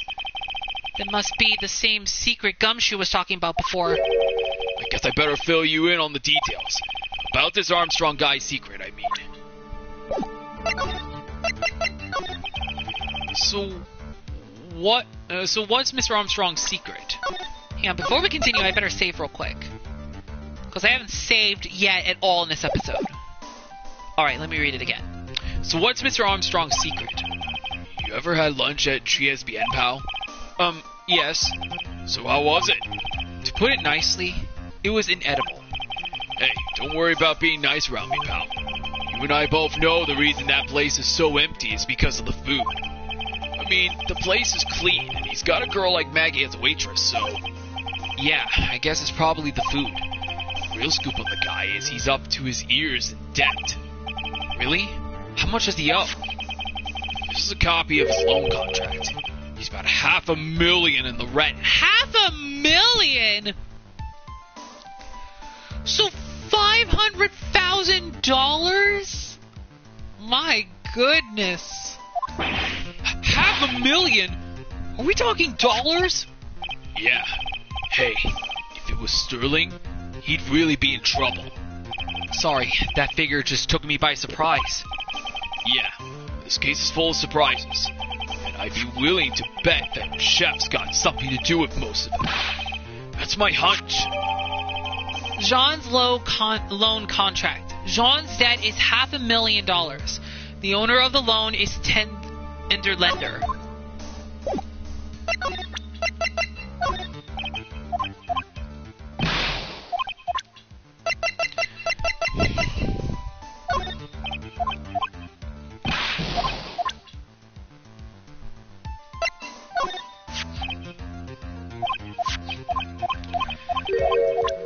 Okay, so I think that's all we're gonna get from Gumshoe for now.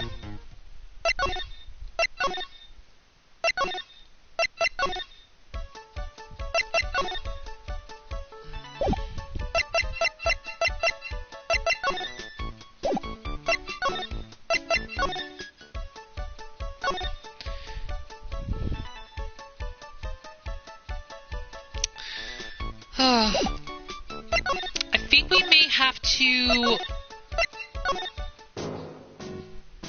get ready to do this.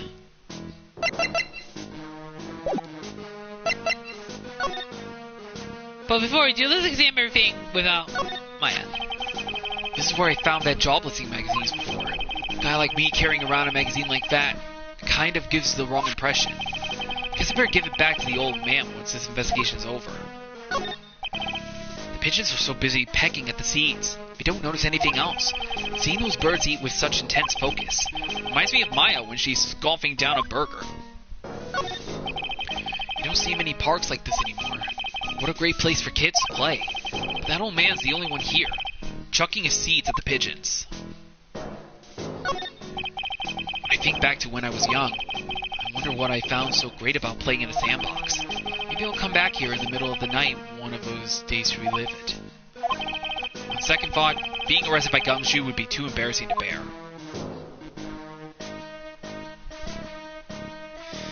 There doesn't even be anything else here. Okay, we may have to go through this part here. And I'm just gonna save on both datas anyway. Alright, I guess we gotta go ahead and do this. Unless we can present him with evidence. No, we can't. Obviously, he's not gonna spill the beans. So let's see what we can do with this. Because he's the only one we can actually get through for now. Tres bien regular. It's time you told me the truth. Why are you a regular at a restaurant that you disliked so much? Isn't it obvious? People only have one reason to go to restaurants. To eat. To eat? Is that the whole truth? What do you mean? I don't think you go to that restaurant for the food at all. You insolent brat! How dare you accuse me? What proof have you got? You can tell him not you nor anyone else in the world would go to the place for its food.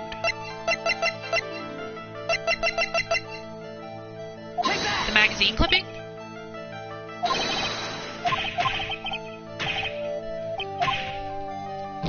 Okay, it wasn't that.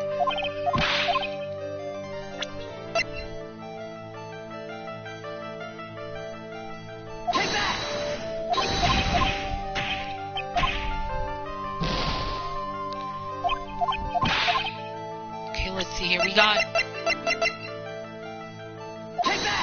Oh, it's the lunch special. The proof is in the pudding. Or in this case, the lunch menu. That's the twin tea set. The food at Tres Bien is terrible and expensive. You're wrong. It's cheap. Huh? I'm rich. I inherited money when I was a boy. Yes, I'm stinking rich. I haven't done a jot of work since I was born, other than feeding the pigeons. What a load of croak. The taste is another story, but the price is nothing to me. So you're saying that you go there because you've got money to burn? Exactly. I have so much cash, I go for a swim in my money vault every day. Unfortunately, that's a lie. What? You don't have money to burn. You're flat broke.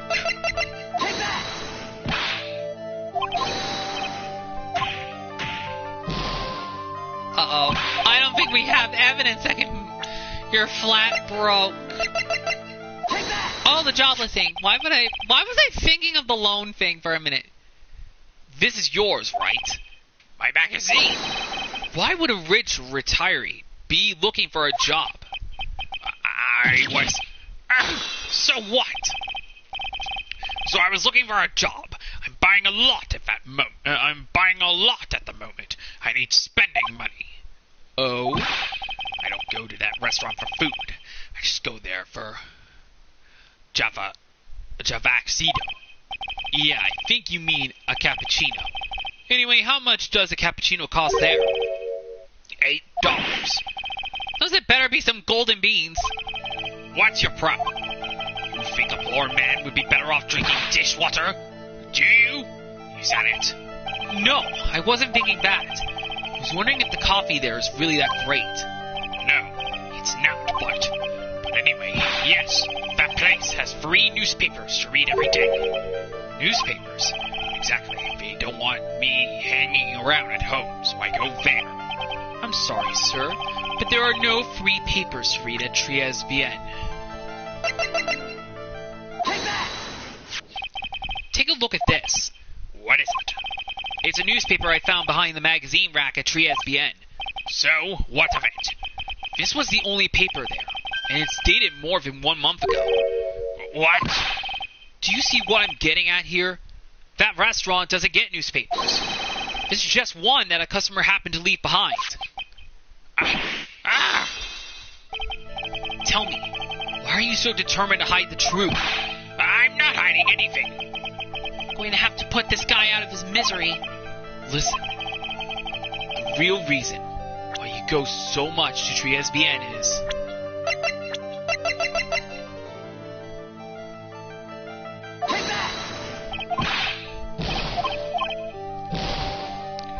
Ooh.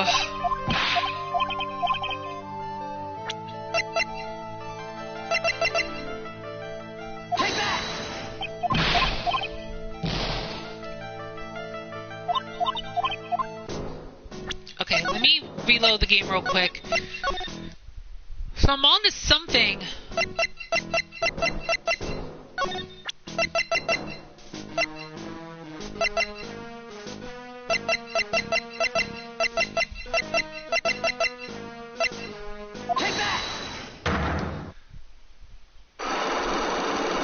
I just didn't get enough time to do much because I wasted a bunch of health.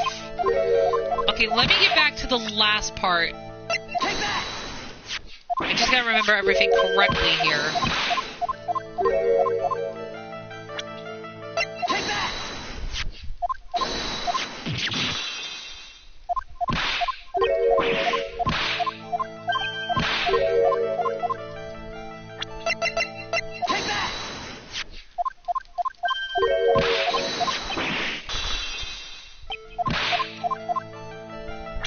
I think it has to be a job.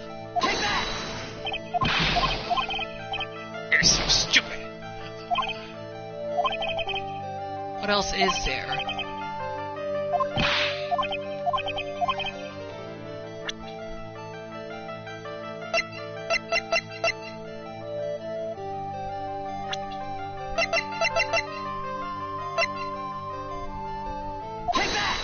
Oh, it was Maggie!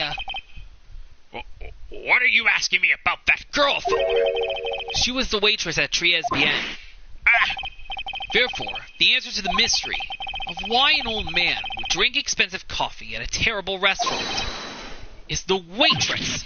But I don't recognize that face. And you are probably telling the truth here, because you weren't looking at the girl's face, but at her outfit. That's the truth, isn't it? You became a regular at the restaurant because of the waitress's uniform. That uniform is all you can think about, isn't it? I can't take it. To you, that waitress was your... Enough, please. No more. Stop saying that word. Stop saying waitress. Stop it, stop it, stop it.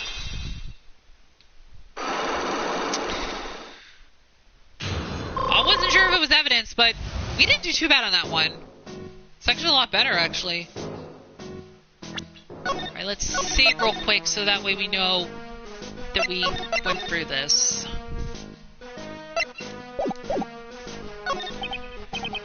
Sir. Yes, it's true. I was there for the young girl. Fine, so I'm a dirty, wicked, sinful old devil. No, I didn't mean it like that. I even got one of those lousy cups of Jeffersino every time for $8. Because of the serving girl. Punish me. Lock me up. Really, that's not what I'm here for. You'll be the same. Another 20 years and you'll understand what it's like.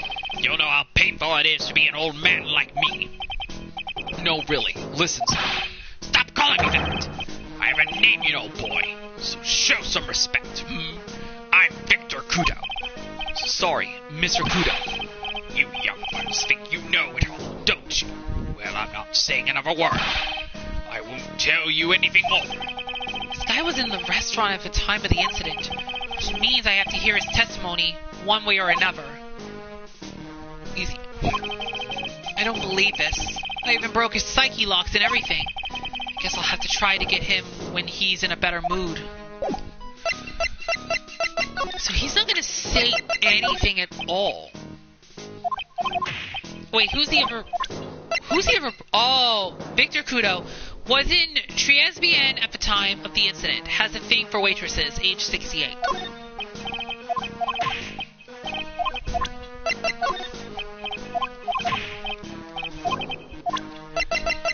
think once he's in a better mood, I think we can talk with him more about that.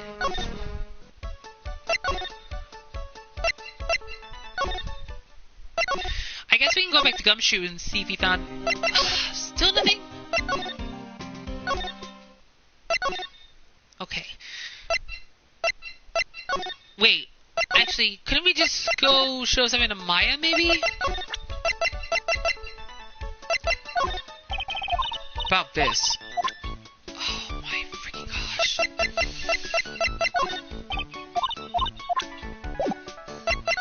What can we do? There's... Do I have to look around or something? I always get stuck in these parts here.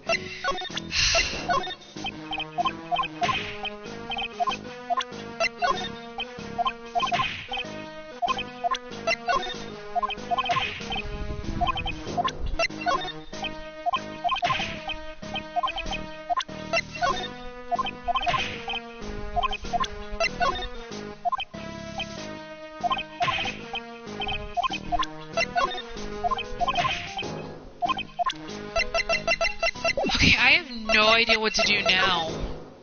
Actually, I don't know where I'm supposed to go next.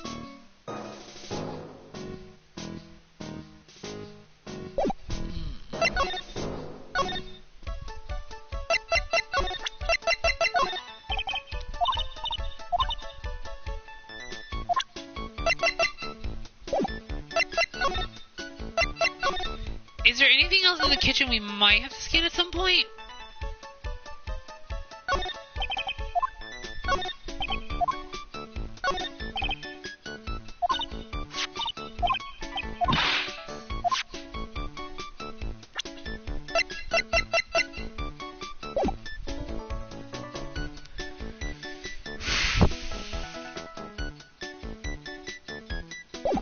There's really nothing to look at here.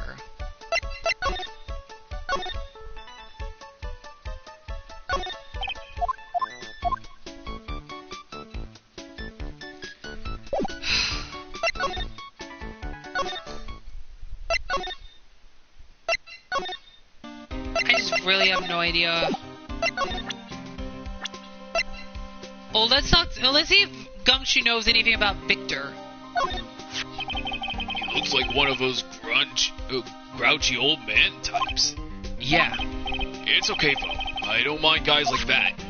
But if he's involved with this case somehow, that's a different story. Sure.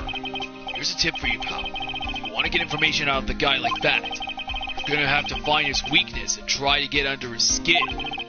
His weakness? I wonder what that might be. His weakness. So is that the only way we can try to get information? Okay, I guess we have to do that then.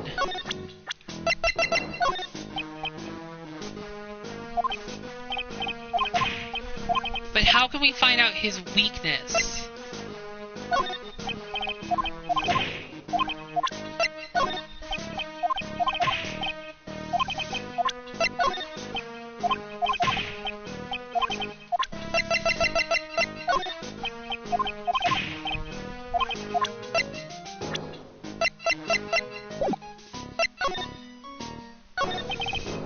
Mr. Kudo, please! This is really important! Pigeon! He's really giving me the cold shoulder now. This guy's an important witness. I can't afford to lose his testimony. Must be a way to soften him up.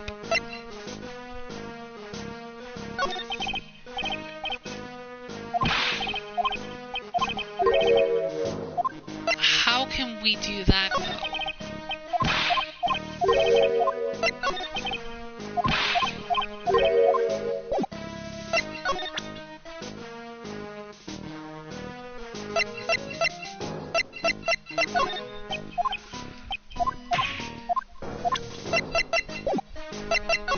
Is it the coffee, maybe?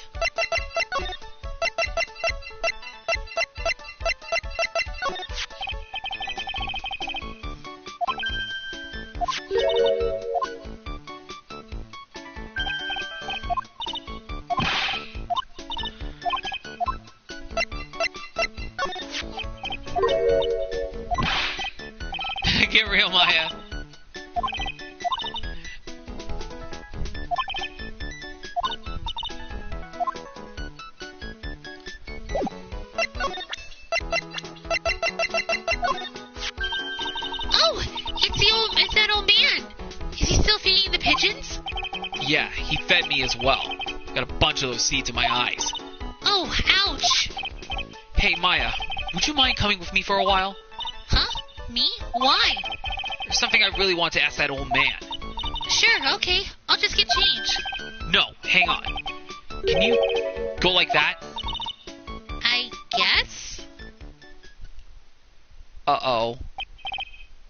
Sir. You again?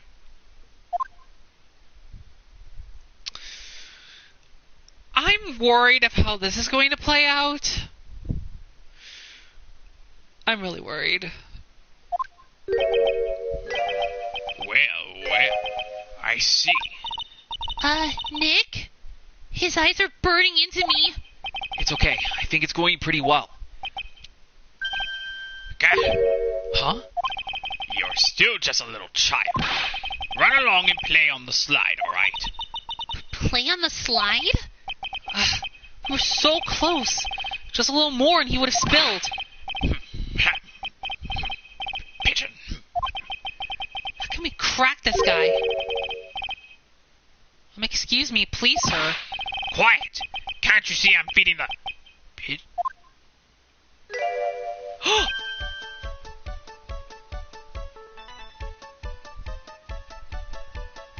Mia? Wait, what is she doing here? I'm confused. Mia? Well, If you don't mind, sir, I'd really love to talk with you. yes. Of course, certainly. I'm Victor Kudo. Even from beyond the grave. Wow. Oh my.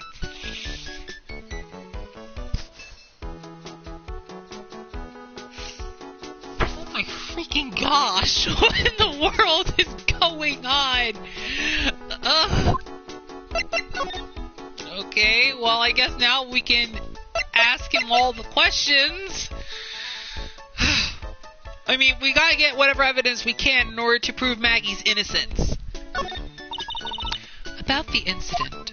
You mean the man who died after drinking the... Javasino? It's like he's a different person. It was quite a shock, even for me. He was a strange-looking boy. The girl took the Javasino over to him, you see. And was the customer alone? Definitely. He was the only person at the table. And he took one sip of his Javasino and he said something like, "Arr!" and then collapsed, dead. Oh, how terrifying. You're so good at listening, aren't you? I'll tell you anything, whatever you want to know. He certainly seems to be telling the truth now. It looks like Mr. Kudo didn't see this other man either. Do you like the food at Trias Bien? Well, of course, I'm really quite a sophisticated man. I was a young businessman once, you know. I set up a casino in London. Really? How interesting. Eating the food at that restaurant really takes me back to my days in France. What a lovely story. London's in England, not France. Oh, yes, France is wonderful. I'd love to show you around the city sometime. It's too much, I can't take it. I want France. I can't believe Mia's laughing at the guy. I can't believe it either. You visit Trias Bien a lot, don't you? Of course, I mean, yes. I'd like to come and see you there. Really? Oh, you flatter me so. The owner would be delighted to welcome you, I'm sure. Be careful of that chef, my dear. The chef? You mean Mr. Armstrong? That's right. The man's an ex-con. He's an ex-con? Whatever did Mr. Armstrong do? Oh, no. Those lies. I can't take this. Mia's really got this guy eating out of her hand. He steals things from his customers. From his customers? Gloves, handkerchiefs, little things mainly. He's a pill-farer. So you be careful around him, my dear. Are you sure about this? Of course. He was arrested for it once. I was there when it happened, having my Javasino. He really is a regular. Let me write you a little haiku about it. A haiku. A Japanese poem. explain all you need to know about that chef? Victor's note. Convicted before, a wicked man or woman, repeat offender. Victor Kudo. If he takes anything again, let me know. If it's not too expensive, I'll buy you a replacement. Poor guy. He couldn't do enough for Mia. Okay, Phoenix. That's about as much as I can do to help. Thanks, Mia. We got some really important information thanks to you. Honestly, I can't believe Maya called me for something like this.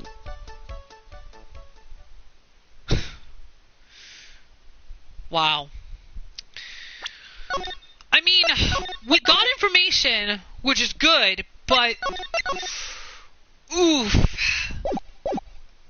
This case is starting to become a lot more tougher. January 6th, Trias BN. I guess it's about time to wrap up today's investigation. Had enough of being a waitress? Yeah, plus no one came to the restaurant. Oh la la! Mademoiselle Maya, non. Oh, can you leave me like this? I'm sorry. That reminds me. Mr. Armstrong had a psyche locker free, didn't he? I'm going to have to break those. Mr. Armstrong, I hope you won't mind, but I'd like to have another word with you. Volunteers, of course. Hold up, before we do...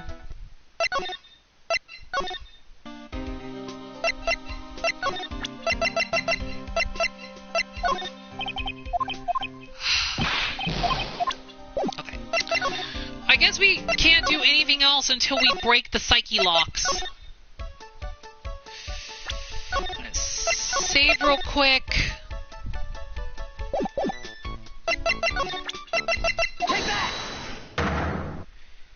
Okay.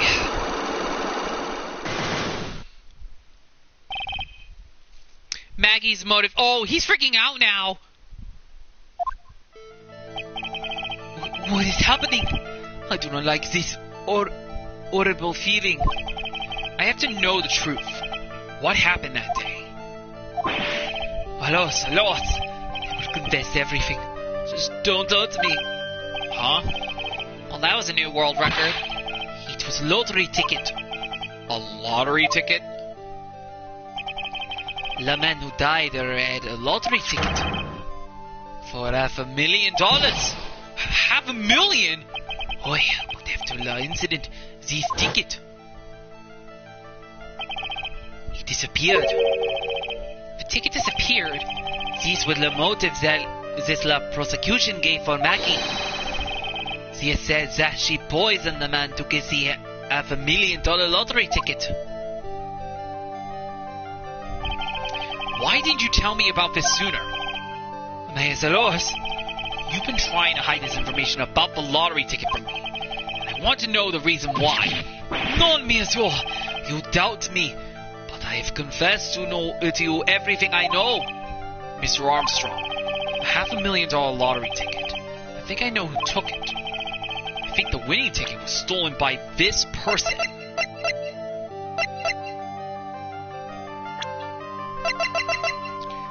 Had to be Jean. Mr. Armstrong, I believe there is a very high probability that it was you. Wow, that is one piercing scream. Even for a man like him. Bias, pourquoi moi? Why? You have no evidence. I am not the mask. I'm not the kind of person who steals the property of others. Sorry to disappoint you, Mr. Armstrong, but I have evidence to the contrary. I present to you proof that you've stolen from others in the past.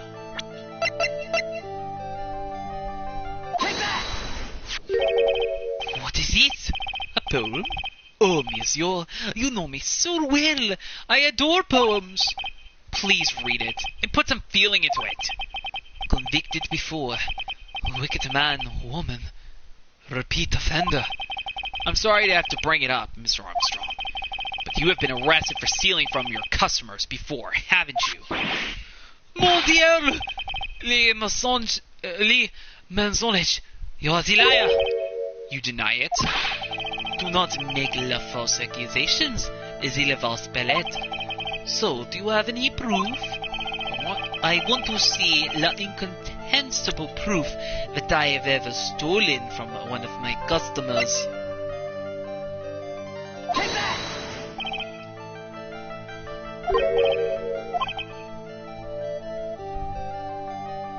Just one of my favorite chant sentences. It's called imbecile. It is French. Come, Mizor, sing together with me. Oh. Armstrong's definitely stolen from his customers before. Just need to find the right evidence to prove it.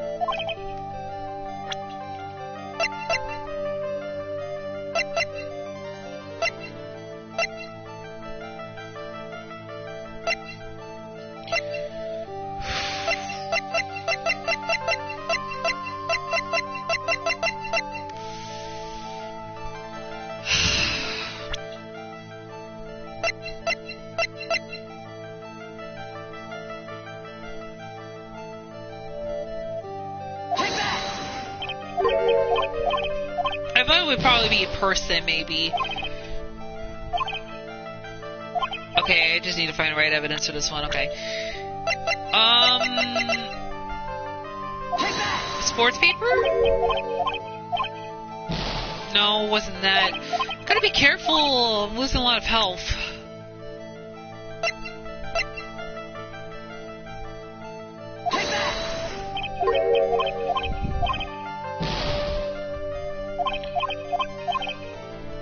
Okay, what's still left? We have the motor, we have the scooter.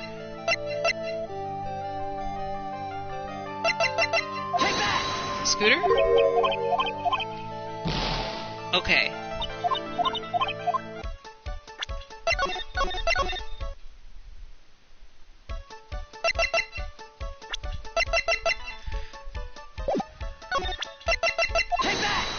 So we got 3 more evidence left. The lunch special, all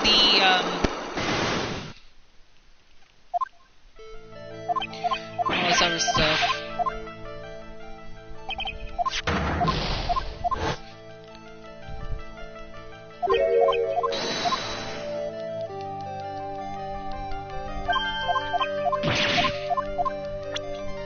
Okay.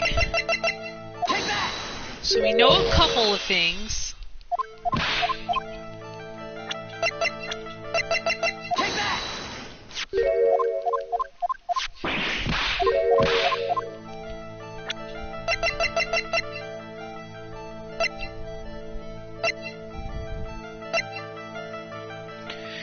Want to see incontestable proof that I've ever stolen from one of my customers. Maybe it has to be the lunch special? No, it can't be the lunch special. Wait a minute. The Magatama!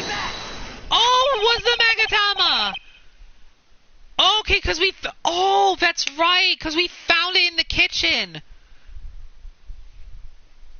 That was why. Okay, alright. Now I understand. Okay, so we had to use the Magatama. That's what I got wrong. Okay, alright. Alright, now I understand what we had to use. It seems old habits died hard, Mr. Armstrong. What is that? This is my Magatama. And I found it in your kitchen. No! Wow, that scream just about broke some windows. Oi. I have a weakness for little trinkets and fragrines. My hand, it just slips out. I cannot stop it. You've stolen handkerchiefs, gloves, and other things from your customers, right? Why, it is not true. I am just a timid little girl inside. Mirzo, a timid little girl. Besides the time, it was not a small trinket. Why, it was $500,000. Maya's known. Why would I steal it? I have no need for such money. Really now? Oh, monsieur, what is it? Isn't it true that you're in some pretty serious trouble? And that you are in desperate need of a large amount of cash? This restaurant is deep in the red, isn't it? You have a loan to the tune of $500,000. That lottery ticket would have wiped out your debts. Well, Mr. Armstrong, what do you have to say for yourself now? Oh!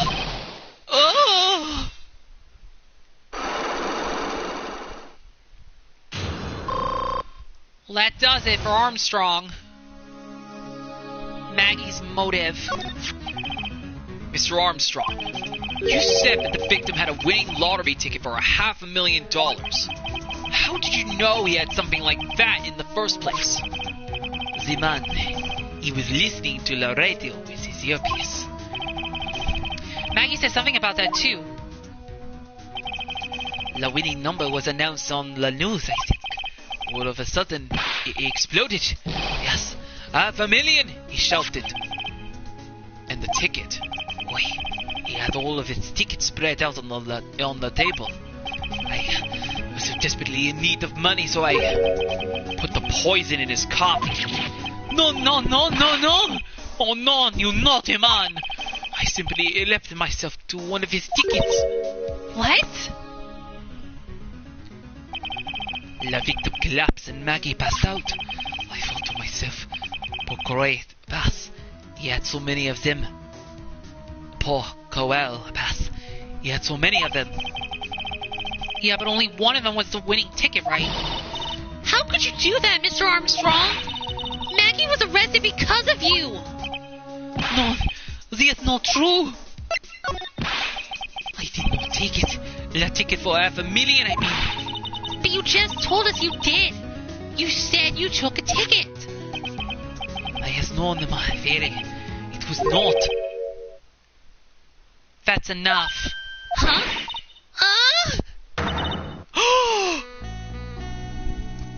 Oh no, it's him.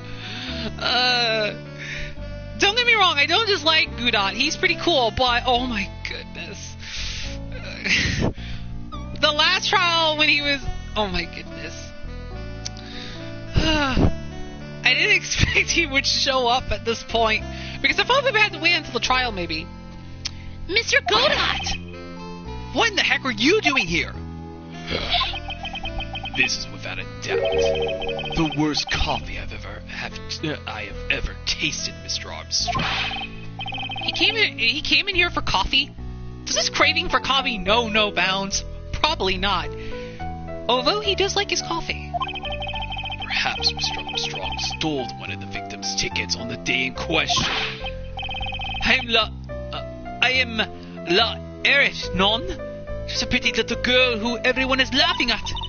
But in that case, Maggie shouldn't be the only one under suspicion. He had the wrong ticket. What?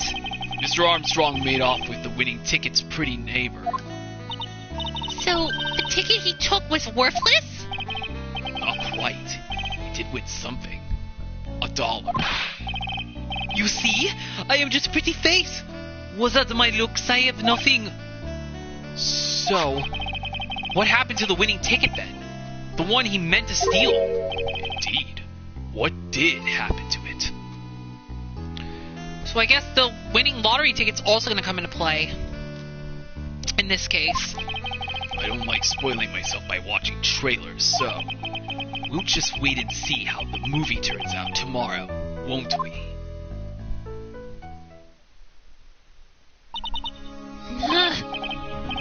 Voila! You two! Time to laugh at a pretty little airhead. Looks like I won't be needing this note anymore. Victor's note thrown into the trash. So we've got a new mystery now. Namely, where did the winning ticket go? I've got a bad feeling about this. Well, anyway, we can't let Maggie suffer any longer for this. And certainly not again. To be continued. Wow. That actually, this investigation actually went a little bit more smoothly. I didn't have so much trouble with this one a little bit.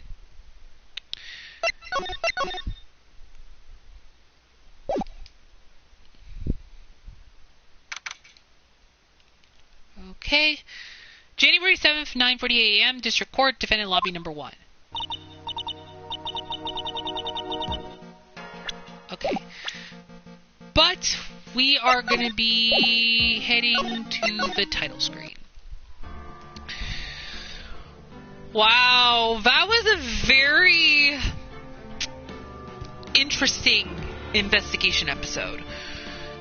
I really have no idea exactly what is going to be going down in the trial, and it looks like we have a few questions at hand. We not only have to find out who killed Glenn, but we also have to find out who took the winning lottery ticket. Because if Mr. Armstrong did not take the winning lottery ticket, where could it have gone? That's the question. That's the biggest question I think we need to figure out at this point. So I don't know what to expect in the next episode of the Phoenix Wright Ace Attorney Trilogy. But we now know that for now we may have quite a bit of crazy things we gotta figure out. First off, we met the doppelganger at the park. Well, first off, doppelganger in the park. Then we know that Maggie's in trouble again, this time around with a different case. And then we have Mr. Armstrong, who is very suspicious. And then we have quite a bit of other things that we now need to figure out. And Gumshoe is still working on the contents of the bottle, so I guess we won't know about that till the next part of the investigation, which will be in a later episode. But we have the trial that we have to go through now at this point, and we're going to be finding out exactly what sort of evidence we might have this time around. And with so little evidence that we have right now, and I'm sure we're going to get more evidence pretty soon, but with so little evidence that we have right now, it's kind of going to go a bit crazy from here on in, and I have no idea what's going to happen. But, obviously, I think this is going to be a pretty crazy episode that's going to be at hand. And, yeah, I really have no idea what's going to happen now, but I guess we'll just have to wait and see once we get to the trial episode. So I believe this is a good time to wrap up this episode right here.